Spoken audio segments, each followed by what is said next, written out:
ভারতীয় সিনে অঙ্গনের আলোচিত নতুন দম্পতি বিজয় দেবেরাকোন্ডা ও রাশ্মিকা মান্দানা।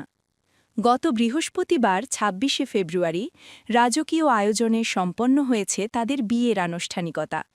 তবে শুধু বিয়েই নয়, সবচেয়ে বেশি আলোচনা এসেছে এই তারকা দম্পতির পরিহিত স্বর্ণালঙ্কার।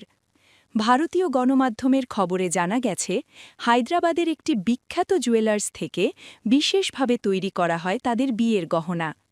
কনের সাজে রাশ্মিকা দক্ষিণ ভারতের ঐতিহ্যবাহী আভিজাত্য ফুটিয়ে তুলেছেন অনন্যভাবে। তার গলায় ছিল ঐতিহ্যবাহী কাসুমালা, যা গলা থেকে উদর পর্যন্ত বিস্তৃত।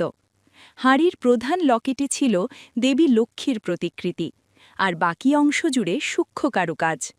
এছাড়া মাথায় টায়রা টিকলি, কানে ঝুমকা, কোমরে কোমরবন্ধ, হাতে বাহারি চুড়ি এবং বিশেষ হাতপদ্ম, সব মিলিয়ে রাশ্মিকার শরীরে ছিল প্রায় ১.৫ থেকে ২ কেজি ওজনের স্বর্ণালঙ্কার। অন্যদিকে বর বিজয় দেবেরাকোন্ডাও গহনার সাজে পিছিয়ে ছিলেন না।